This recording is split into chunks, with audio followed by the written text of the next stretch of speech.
میں نے آج تک نہیں دیکھا کہ کسی مردے کو سفید رنگ کے علاوہ کسی اور رنگ کا کفن دیا گیا ہو، کالے رنگ کا، نیلے رنگ کا، پیلے رنگ کا۔ حالانکہ شریعت میں جائز ہے، کوئی سیاہ رنگ کا کفن دے دے جائز ہے، نیلے رنگ کا کفن دے دے جائز ہے، لیکن حضور کا ایک فرمان کہ اپنی مسجدوں کو زینت سفید رنگ سے دو اور اپنے مردوں کا کفن سفید رنگ سے دو۔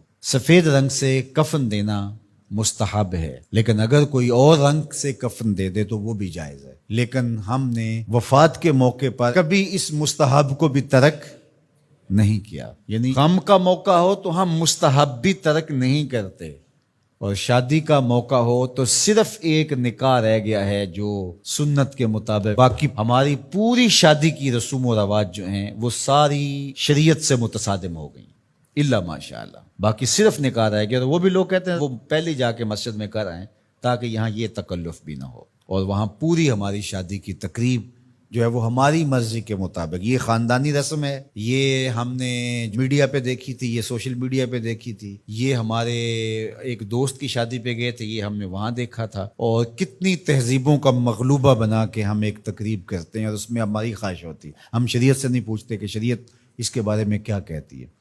تو کیا اسلام غموں کا مذہب ہے، دکھوں کا مذہب ہے؟ خوشی کے موقع پر آپ اسلام کو نہیں بلائیں گے؟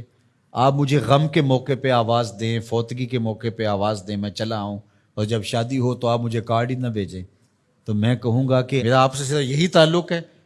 غم کا موقع ہو تو آپ شریعت کے مستحب کا بھی خیال رکھیں، اور شادی کا موقع ہو تو آپ شریعت کی پرواہ نہ کریں۔ تو یہ تو پھر آپ کی مرضی کا دین ہوا نا، جہاں چاہا اس کو پسند کر لیا، جہاں چاہا دین کو چھٹی دے دی۔ کاروبار میں، اپنے طرز زندگی میں، اپنی سیاست میں، اپنی پارلیمنٹ میں، اپنی کچہریوں میں، اپنی عدالت میں، اپنے میڈیا ہاؤسز میں کہیں دین نہیں ہے۔ دین کہاں رہ گیا؟ اللہ اکبر۔ اقبال نے جو شکوہ میں کہا کہ اگر مسجد میں صف آ رہا ہوتا ہے تو غریب، دین غریبوں کے پاس رہ گیا۔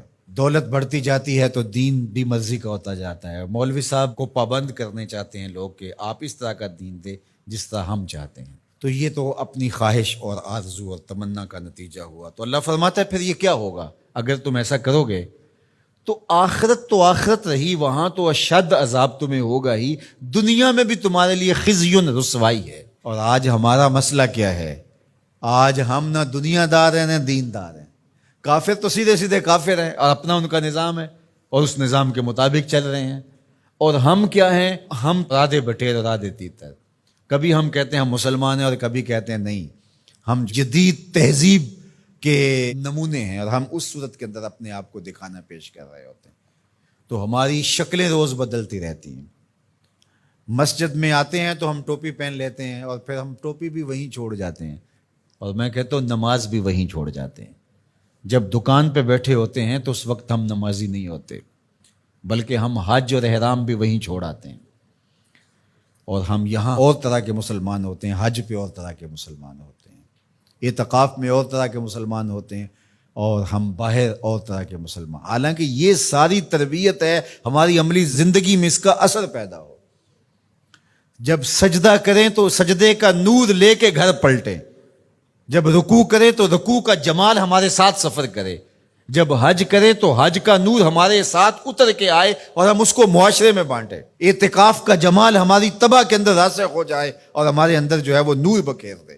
تو مسلمان کا دین اور دنیا الگ چیز نہیں ہے، مسلمان کا دین اور دنیا ایک ہی چیز ہے، اور وہ اکٹھے چلتے ہیں، اور ان کو جدا کریں گے تو پھر چنگیزی کے علاوہ کچھ باقی نہیں رہے گا۔